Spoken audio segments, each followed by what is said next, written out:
If for you it's dancing, for you it's connecting out in nature, if for you it's playing with your children, if for you it's singing, if for you it's making music, all of these creative acts, right? This is what shifts us long term out of that flight, fight, or freeze state. Right? It's not a coincidence, Annie, that's where you feel good. It's because that is a practical way that we can first support the body, and then because it's a creative emotional state, then go deeper into the spirit and emotions of it all. Welcome, beautiful beings, to season 2 of the Cosmic Love Antenna podcast with your host, Harrison Ma. This podcast sets the loving intention of creating the mystical space needed to pull back the layers restricting health, alignment, and love. Now let's walk you home to your cosmic spiritual heart space. Before we continue this beautiful chat today, wonderful souls, I need to jump in here to share something really exciting. If you've been following these episodes or you've been following me on social media, you know that I am in the process of releasing my first book, Your Cosmic Love Antenna: Define, Embody, and Emit Your Unique Frequency of Love. And at the time of this episode release, pre-orders are now open. If you have been pulled to this show, if you're looking to understand the what, the how, and the why of love, if you're looking to apply some of the tools connected to your chakras, inner child, releasing religious trauma, ancestral healing, emotional release, and so much more, then this beautiful expression from my heart to yours is for you. If you are looking to channel more of your unique gifts and the divine frequency that you are, these pages will open all of this up. And if you're interested, all you need to do is go to cosmicloveantenna.com. That's cosmicloveantenna.com. And you can pre-order this book right now. If you pre-order, click on that link, put in your email, you're going to get access to some special gifts that I'm only offering to those who get in before I release it fully. These gifts are going to be some more channeled meditations, activations, and some other surprises from my heart to yours. So head over to cosmicloveantenna.com, pre-order this beautiful expression, and I can't wait to hear how it shifts your life. If you're listening to this after pre-order sales, that same link can be also used to go to the direct purchase link. Sending love, and I hope you enjoyed the rest of this episode today. Today is another extra special community coaching episode where my intention for these smaller bonus episodes is to give you more precise action, precise healing, precise love to go into a particular topic. I will use the beautiful member of the community who I have here with me as a mirror of love for your pain, your challenges, your healing. And today's topic is fight, flight, or freeze, moving beyond this, and what does it look like? The beautiful community member that I have on the show here today is the lovely Annie. Annie, would you love to say hi and introduce yourself? Hello, hello, hello. I am so happy to be here, Harrison. Thank you so much for having me. How are you feeling? Great, excited. My stomach is actually a little clenched up out of, I think it's more excitement, but I know there's something there. Yeah, we'll get into it. So yes. I'm grateful, my friend. Thank you for doing this for me. And I hope this helps you just as much as it helps everyone listening. So before we start, just a reminder, if you get value out of this chat today, please share this out to friends, family members, and lovers. And if you want to be on the show in this kind of context, please head over to Spotify and Apple, leave your reviews and feedback. And what I'll do with these shows is pick someone from the reviews to bring onto the show in the future. So with that, Annie, I guess before I start with your first question, can you explain to me, and for people listening, why this topic today, fight, flight, or freeze, why is it important to you? Why do you want to dive into it? Well, building upon our coaching from last fall, which gave me so many building blocks of my healing journey, I stumbled across the topic of the nervous system and the parasympathetic and sympathetic, and just starting a deep dive into that. And I've been recognizing and connecting dots through the chakras that you taught me about, and starting to notice more of a bodily response to an issue I'm trying to work through. And it's basically, it's avoidance and procrastination and resistance to these tasks I'm trying to dive into in my career. And I know it's tied to self-worth and some trauma responses. And I've been so frustrated that I'm in this frozen mode of not being able to accomplish these tasks. And it's very important tasks that will help me to live my everyday life and put money in the bank and bring in more abundance. And it's one of those things where I'm consciously observing myself with these behaviors. And I'm like, okay, why can't I get out of this? So I'm realizing the freeze response, but I'm not educated enough yet for any methods to get out of that. Beautiful. So thank you for sharing, and you're not alone.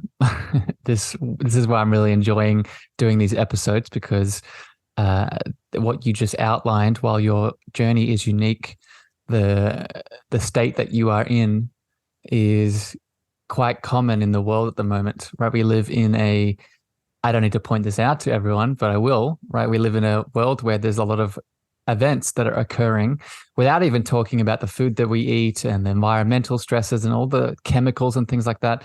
There's a lot of collective events that are causing the individual to be in this fight, flight, or freeze state in a chronic condition. So just that alone, Annie, I know you know this, but just for people listening, if you're resonating already, you're not alone, right? And there are ways through this, and there's a solution. So let's begin then, Annie. What's top of your heart? Where do you want to start with this? Where can I answer questions first? See, I think one of the biggest, I realized that I have to unlearn certain, past false beliefs and stories that I've taken in over all my years of living and my childhood. And I guess connecting the body to, when I realize that I'm in the freeze response, paying attention to my body, and what are some initial steps when I recognize I'm freezing to get out of it. Yeah, good. So I'm gonna say one phrase here, and you should know this. You might remember this, Annie, but I'll explain it for people that are new to this. The first step, in my opinion, is activating the inner mother. And what this connects to is a couple of things. The inner mother is an internal archetype. And an archetype is the way that consciousness expresses itself through us, put very simply. And we've all heard of one very famous archetype without even probably knowing it's an archetype, and that is the inner child, right? Our inner child is something that we can learn to heal and interact with and use to expand ourselves in many ways. But the inner child is just one archetype. And what I'm encouraging the first step here to be for you, Annie, and for people listening, is activating the inner mother, right? And what is the inner mother? The inner mother is the archetype that is inside of us that holds and soothes. The inner mother is the archetype that creates and helps us come back to. And these are three important words: safety, security, and support, right? Because if we are in, I can see some things pushing over in your head, my friend. When we are in this fight or flight or freeze state, we're not there. We're not in that safety. We're not in that support. We're not in that security. That is what that nervous system sympathetic state is really, it's heightened because we don't have those things. And what we often forget, and this is where addictions come in, we often look outside of ourselves for that safety, support, and security, right? In food, right? In a partner, in substances. But we forget that safety, support, and security can be cultivated within. And how we do that is by calling to the inner mother. So I'll land it there, Annie. Does that resonate, my friend? Does that make sense to you? Hugely, because initially when you were saying that, I'm just visualizing myself at the younger age that was adopting these, false beliefs around money and watching the struggle in the household around money and tying to self-worth, and then being bullied and all my life. And the inner mother, from an exercise we did in my coaching with me last fall, when you walked through that meditation and it visualized the inner mother, and you have the inner mother give yourself a gift. Yes. That was a visual that always stayed with me, and I've forgotten about her. So this Do you is why remember the it's so gift? amazing. Annie, do you remember the gift? It was a little book. Do you It have was it a still? little prayer book. Yes, I do. I'm looking at it right now on my bookshelf. Yes. But that's huge, because the safety, the security, and the support, going back to that younger version of myself, the inner child, and healing from that respect, to give that within instead of looking for it externally is huge. And I'll add something here, Annie. So for you and for people listening, first of all, so I would connect to that book again, Annie, because it's there in your field. But remember, we have to consciously connect to it. We have to make the choice to connect. Right. So that in itself will help with that nervous system state. But I just want to make this clear for people new to this, hearing about this inner mother, right? It's very easy, and I see this all the time with the people that I work with. It's very easy for us to think when we connect to our inner mother that we have the image that we go to straight away is our actual mum. And it's not, that's a different thing. Your actual mum actually holds a different space inside of you within your group consciousness. Your inner mother might show up as something completely different to your mum, right? For example, when you start to visualize and connect to her, it might appear as a goddess, right? The inner mother might appear as this, etheric woman in white, right? The inner mother might appear as a nature spirit, right? The inner mother might appear as a aspect of Mother Earth, right? So I just want to encourage that for people that are hearing this for the first time, the inner mother is beyond the human that is in your life, that is the mother, right? And I think you experienced that, Annie. Yeah, my visual was, she didn't really have a face. It was just more of an ethereal, gorgeous, glowing figure. I remember that, but I was more focused on her hands because she was holding this little prayer book gift that I will absolutely get out after our session ends. I love it. What's next up on the list, Annie? Does that, before we move on, does that give you practicality there? Is there anything else I can support from a practical lens? No, that's perfect. It's just one of those things when you're grasping for straws, to have a straw to grab onto, and that being, I can start implementing the inner mother going into that. That's awesome. I'm just reviewing my long list of scribble and questions. Let's see. So the freeze mode. So are you saying one of my questions was to how to show myself, because particularly with my issue, it's restructuring my business, raising my pricing. It's triggering to all those past, complex traumas. So feeling validated all my life by being bullied, or, being criticized, not feeling safe then, not feeling worthy, how to show myself the validation and the worth. Is that the same technique you would suggest with inner mother as well? So This is a deeper layer. So yes and no. So what the inner mother allows us to do is tick those three words, right? The safety, support, and security, right? Because when we are in that fight, flight, or freeze state, we don't have those things.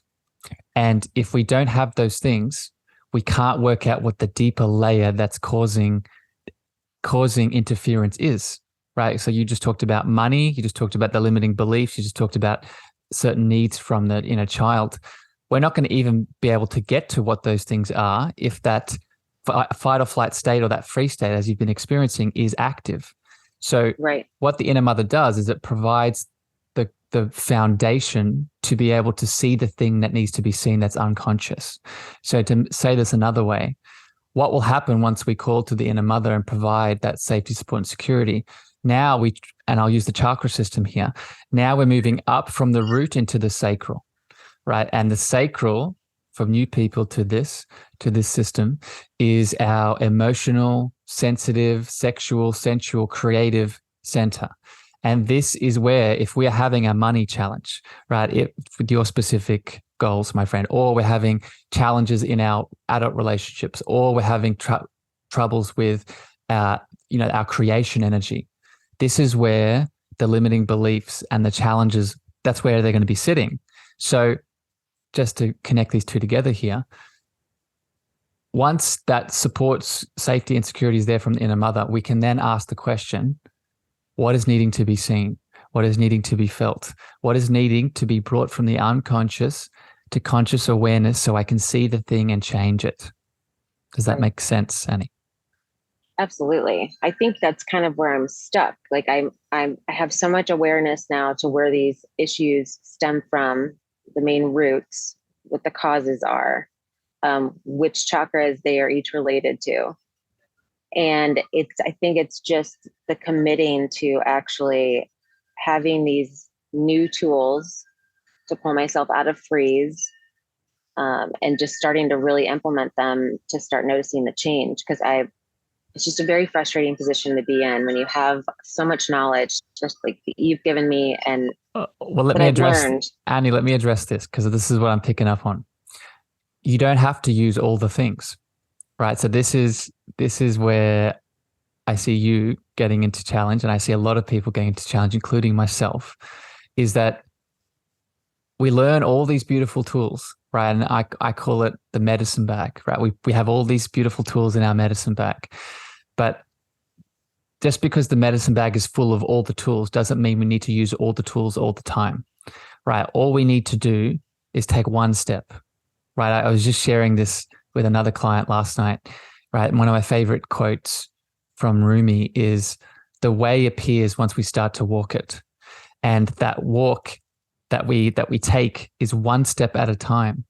So Annie, just to make this more practical for you and for people listening, when we're looking to work out what is the step that is needed, or what is the tool, or what is the reflection, or what is the layer that needs to be seen, what we need to do is throw out all expectations on what it should or shouldn't look like based off all the knowledge that we have, all the tools that we have. And we set the intention of asking, show me the one step, right? Show me the one thing I need to do right now. Show me the one chakra, or the one affirmation, or the one piece of breath work, or whatever it is that one inner child needs, and be open to how that reveals itself. Does that make sense, Annie? Absolutely. It just, as of recently, I've been making it more of a point and committing to asking my guides and my angels and my divine posse is what I call them. Show me the next steps. Show me the next breadcrumb, please, because you have to ask them. They're not just going to interject, because of free will. So they're there, and it's been really helpful. And it's so funny how the other day I was super, super frustrated, and a Frank Sinatra song, That's Life, randomly came on. And I've never really listened to the lyrics of it, but it's so on point. But music is one of the ways they connect with me. So it's really beautiful to step into your intuitive gifts, and everybody has them, but to really get in tune with it. And that's been helping me stay to ground in the present moment, ask for the next step. Because I tell you, sometimes I just want to punch something, kick something, or scream. Annie, you read my mind here. So this is something else I want to share with you and people listening. When we ask for that next step, okay, and nothing comes, nothing is an answer, right? So what we can do, and I'm feeling that this is probably where some of that emotion is coming up for you, Annie. If we ask for, let's just use this, can you continue to use your example of, we're in this fight, flight, or freeze state, right? We've added the safety, support, and security, and now we're going deeper, and we ask what the next step is, and there's silence. Well, what we can do is, one, remind ourselves that no answer is an answer, but two, look at how we are responding to that silence, right? Are we responding to that silence with anger? Are we responding to that silence with grief? Are we responding to that silence with judgment and shame? Because that in itself is the thing that needs to be seen. Does that make sense, Annie? Yes, that is very interesting. Because the shaming, the observing myself reacting those certain ways sometimes, I then shame and judge my behavior. And then it just gets into a spiral, and it's like, okay, Good Lord. And that's the But layer. That's the thing that's restricting you. And the reason this is so important, because if that judgment, that blame, that shame, that anger is there, that is the layer that's on top of the next layers that you want. Right. So the way that we move through that is observing it from a place of love, right? Is being the container of love that you are, right? Detaching from the judgment, from the anger, from the shame, from the guilt, observing it so we can move through it. Yep. That's beautiful. Yeah. It's the whole observer effect. It's pretty fascinating. It's just, I wonder sometimes, what did I do before when I did all this behavior, like years ago? Like I wasn't observing, I was just actively participating in it, completely ignorant to what was going on. It's fascinating to learn all of this. I wish I would have learned it all sooner, but divine timing. So I believe that. And I'll just say this, Annie, and then we'll jump to your next question. That's a very important question to ask, because remember what I said at the start of this chat, most of us are living in that unconscious state. But just because we're living in that unconscious state does not mean we're not creating our reality, right? Now when we're in that unconscious state, we're still creating our reality, but we're creating our reality in a way that we don't want, right? We're looking at in our outside world and we're seeing our relationships not work. We're seeing our business not work. We're seeing our health decline. And we're wondering, why is this happening? What's going on? Why am I the victim? You're not the victim. You're just living unconsciously and creating a world that you don't deserve. Right. Exactly. It is fascinating to sit back and watch that unfold in my circle these days. What's next up on your list, Annie? Okay. I'd come across like a list of methods that I'd heard about, but this was more tied into the letting the old stories go and unlearning. I don't know if you wanted to dive into that or not. Basically, like when you have a negative, I don't even like using that word, a false belief, just because you don't know any better. Like, let's just take money equals struggle as an example. To really learn, to really try to let that go when you're in the freeze response, and we've tackled how to get out of the freeze response. I know there's an internal process going on with the mind, like, because the mind's always looking for evidence of the past repeating itself to keep itself safe. So subconsciously, that plus my ego is trying to protect me. It makes me want to go clean the entire house before I open my email inbox. But it's are there other methods that have you tried personally? And the ones that I've come across that I keep being called to is EDMR, and I don't even know, a rapid eye something, I don't even know what it stands for, or time techniques or hypnosis or something like that. Because I recognize the false belief. I will admit I haven't committed to really journaling and deep diving and staying in a committed routine of digging at the root of those by asking all those questions and unlayering it. So I know that I could do that. But are there any techniques, supplemental techniques that would help to rewire? So yeah, the key word there is rewire. And so I'm going to say, I won't break down each of those techniques because all of those are a show on themselves. And the short answer to those techniques is that they all are powerful, right? They all, especially the hypnosis piece. I would say that I'd encourage people to find a practitioner that you resonate with, right? Because tools are tools at the end of the day. And it depends on the love that's being channeled through the tools. So hypnosis with someone that you connect to heart is going to be a very different experience to someone that is just you doing it for the sake of doing it, right? So all those tools are powerful and they can definitely help you reprogram. But I'm going to go further into what we've been talking about here today and add on this piece and what you can do. Because when it comes to reprogramming and letting go of these stories, we have to understand that we need to be making that active choice, right? Because you said it right at the end, to reprogram. Reprogram is not something someone outside of you gives you. Even if you do hypnosis or EMDR or CBT or whatever the cognitive behavioral therapy technique is, there is still a choice that you have to make to create the new belief, to create the new way of being. So we have to ask ourselves, are we doing that? Right? Because these tools will work to the extent in which you show up.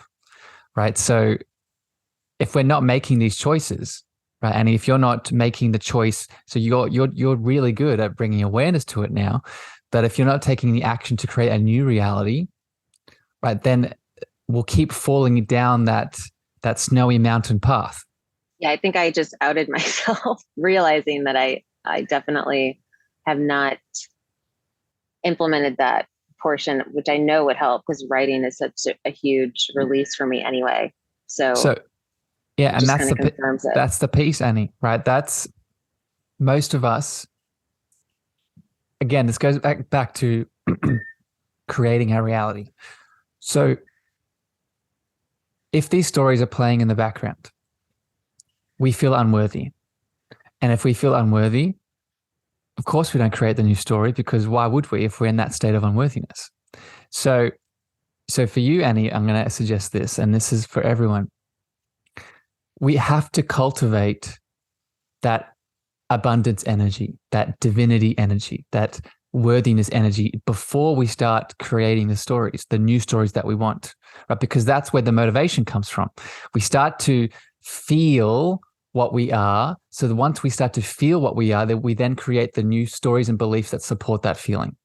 So this is where, my friend, so going back to the inner mother and going back to that safety, support, and security. Once you connect to the inner mother, and then you go up to the sacral, right, into that first area where we start to cultivate our feelings and emotions and our sensitivities. It is in this space now that I would encourage people to connect, and you could do this through meditation, just to be practical with this. Do this through meditation, do this through breath work, do this through chanting, do this through, whatever your method is.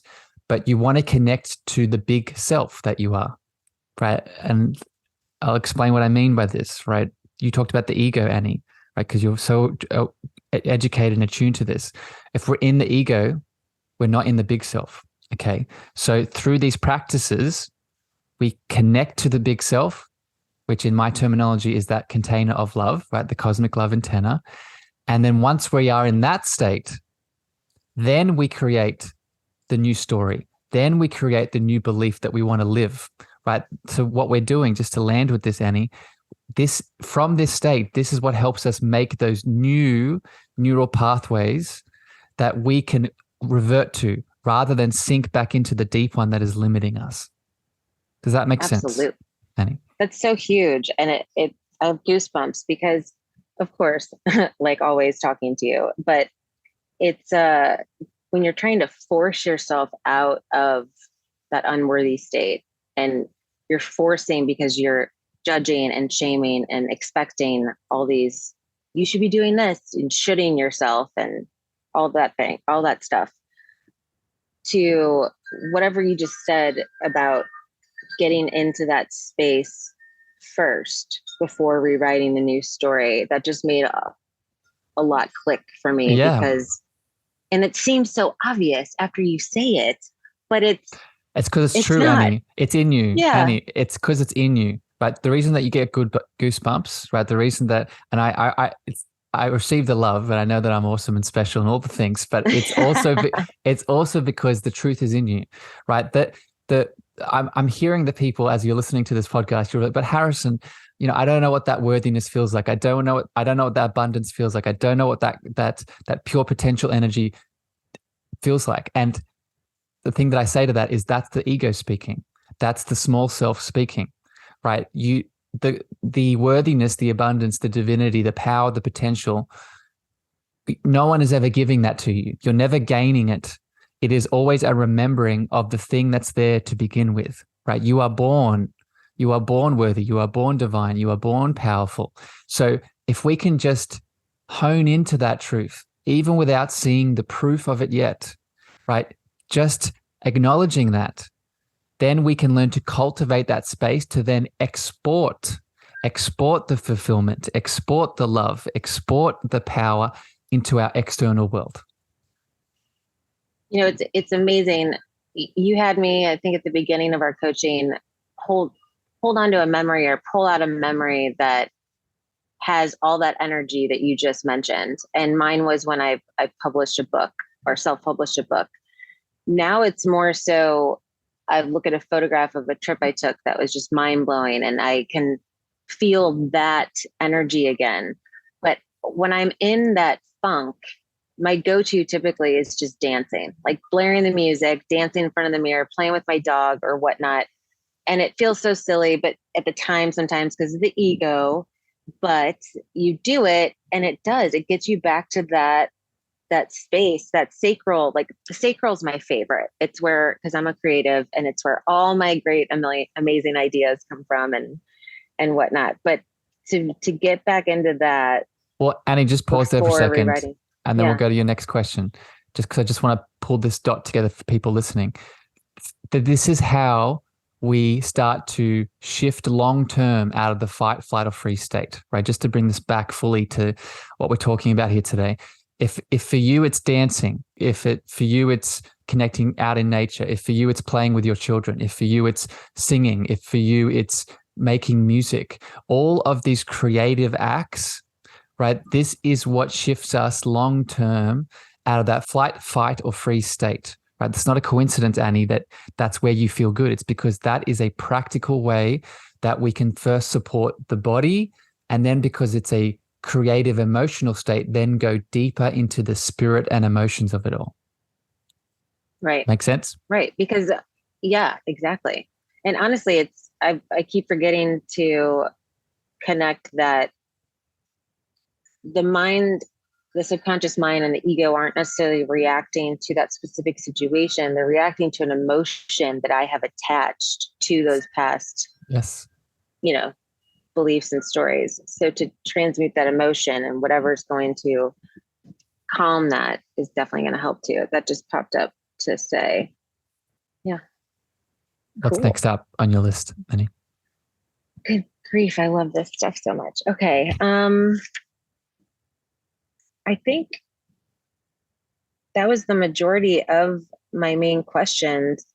One thing that did just come up though just now is, you're in that freeze mode. And while I'm in the freeze, I have these, and I don't know, forgive me for not explaining this the best right at the second, because it's just now formulating in my mind, but I get a nudge to go organize this huge stack of information that's tied to my business, like a random just little to-do that I put off forever, right? And I'm judging myself for wanting to go do that. But there's another part of me that thinks maybe that is the breadcrumb. Like maybe there's something in that task that is going to be the stepping stone. I kind of think of it like you're building the pulse back up. I've got your answer. I've got your answer, okay. Annie, for this. So, and this applies to all of these kinds of choices that we are worried about if they are coming from our ego mind, thus a trauma response or pain or things that we haven't moved through yet, or are they actually coming from our intuitive heart space, our intuitive knowing that's pulling us in the direction we need to be, right? And I want to encourage you, Annie, and people listening, you never have to guess, right? You can take a moment to pause in that moment, right? And I'll share this with you, Annie, right? Close your eyes, place your hands on your heart, right? And you take a deep breath in and you breathe slowly, extra slowly out. Just for people's information, when you decrease that exhale, you are shifting from that sympathetic state to that parasympathetic state. So just in that breath alone, you are moving out of that fight, flight, or freeze. Once we are in that state, and you might need to do a couple of those breaths, ask yourself a very simple question. And I think you know what I'm going to say here, Annie, but I'll say this for everyone. You ask yourself, what would love do? Right? What choice comes to my heart, not your mind, my heart in this moment when I embody love? And that's your answer. But if at that point the answer that comes is still go spend time doing those documents and those office tasks, then that's how you know it's coming from that intuitive space, right? Because when you drop into that heart space, when you make a choice from love, that is also a space in which your spiritual being makes choices from, right? Your spiritual intuitive sense is not connected to anything other than love, right? Because love is unity, love is connection, love is coming together, and love is oneness, right? That is what our spiritual being is made of. So again, just making this super practical. If you ask that question and then whatever the answer that comes up around it, then you know that choice is coming from your intuitive, higher knowing spiritual being versus the ego mind that might be making a choice from trauma, pain, or separation. Right. Yeah, that's a brilliant technique that I'm glad you reminded me of, because you've taught me about that before, and so easy to forget. But I was only going off of before, just trying to compare and hone in on the sound of the voice. And that's how I typically try to differentiate between the ego and my highest self. So and I will tell you, you told me and suggested that I name my ego. And I've shared that with so many friends.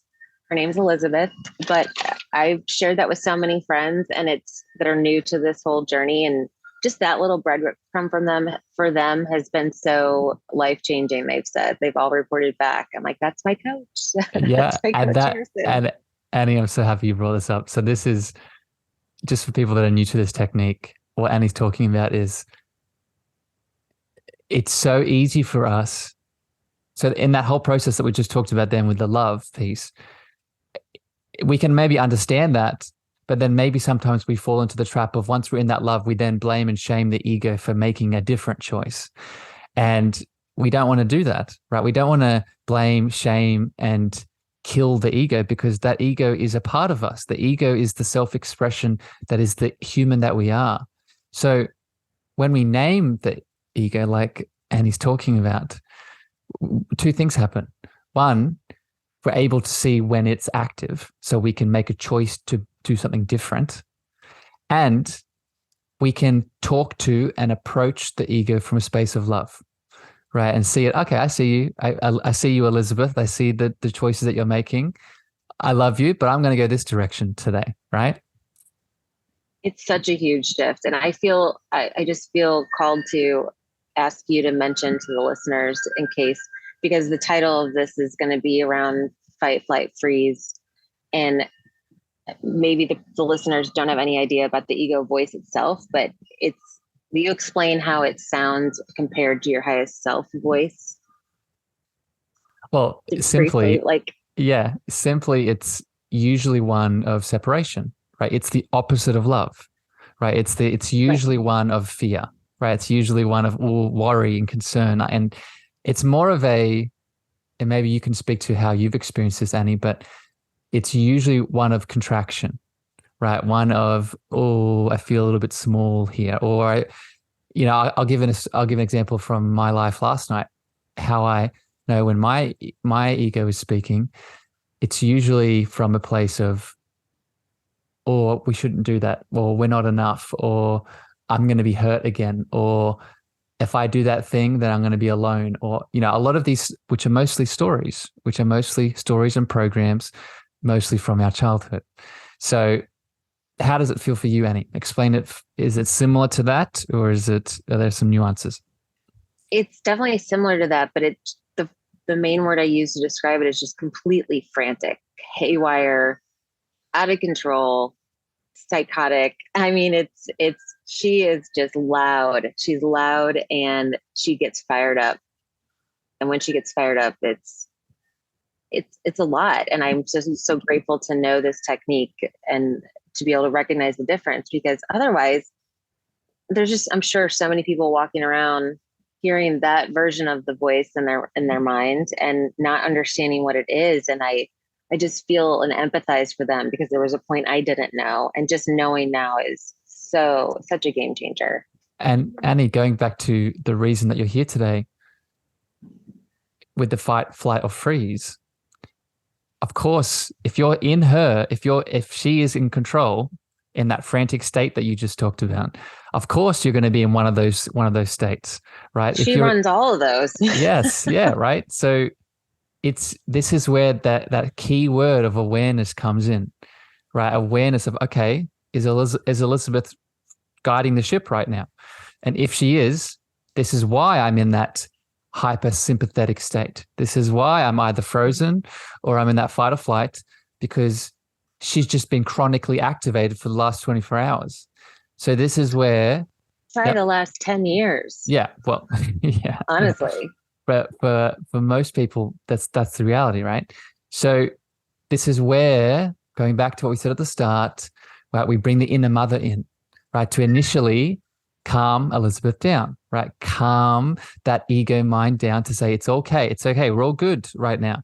So let's make a different choice, right? Let's detach from the ego identity and let's go deeper, right? Let's connect to the bigger container that we are, the container of love that is holding Elizabeth, that we can decide to fall back into when things get a bit too much, right? Right. It's one of the exercises you had me try once. It's my go-to is writing a letter to that version, whatever age she is, of around whatever trauma is being triggered. I haven't done it yet with the whole money stuff or the money triggers yet, but past self-worth of like past relationship wounds that I just worked through this last Mercury retrograde. I did that letter technique that you had me do to my inner child, or that 8-year-old version of myself, or 10-year-old or 16-year-old. And it was a amazing, cathartic process. And so I just remembered to maybe try that as well. Yes. And that's around the money stuff. Yeah. And that's the step that's one of the steps we can take after the inner mother, right? After right. when we shift into that sacral area, right? Mm-hmm. And we're starting to look at all of the things that are stored there. One of the tools we can now use, right? So we can long-term start to shift out of the fight or flight is that letter, right? The reason it's cathartic is because it's the opposite of that state, right? It's release, right? It's expression, it's feeling, it's letting go, it's forgiving, right? It's all of those things. And that's why it feels so powerful.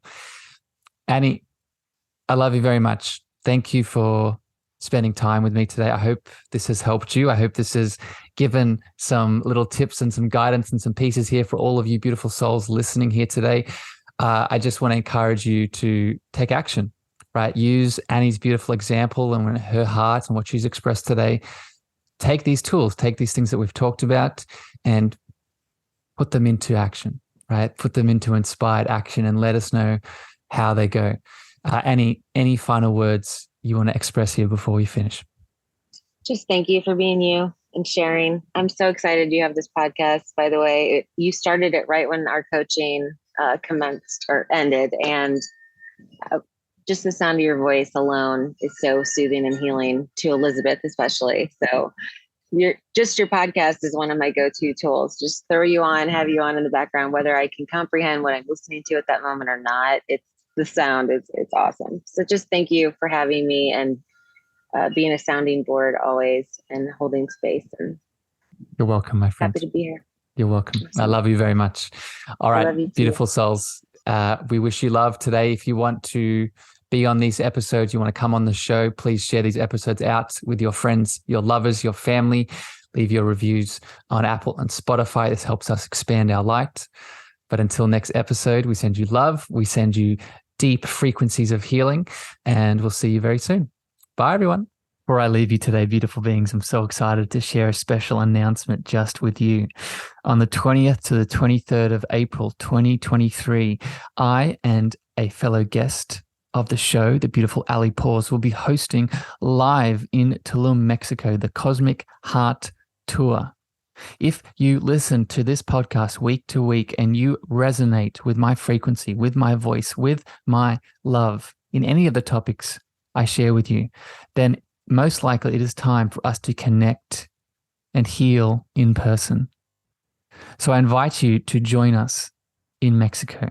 Join us for some meditations, activations, yoga, craniosacral therapy, a book release, a live Q&A, poetry, and so much more. These spots are going to fill up super quick because our intention is to make this exclusive and intimate. So please DM me Cosmic Heart Tour on any of my social channels. That's Cosmic Heart Tour on any of my social channels, Facebook, Instagram, TikTok, LinkedIn, and we'll book in a meeting so you can join the love. I'm so excited to connect with you in the flesh. Thank you for listening to the Cosmic Love Antenna with me, your host, Harrison. If you gained value or this episode hit your heart, please remember to share this out with a friend, a family member, or a lover. You can also leave your love over on Apple reviews and Spotify star feedback, and this helps me spread my frequency to more souls in need. Finally, if you want to connect with me deeper, want to reach out, interested in coaching, please follow me on Facebook, Instagram, TikTok, and LinkedIn at Harrison Meagher, Meagher spelled M-E-A-G-H-E-R. Sending you so much love.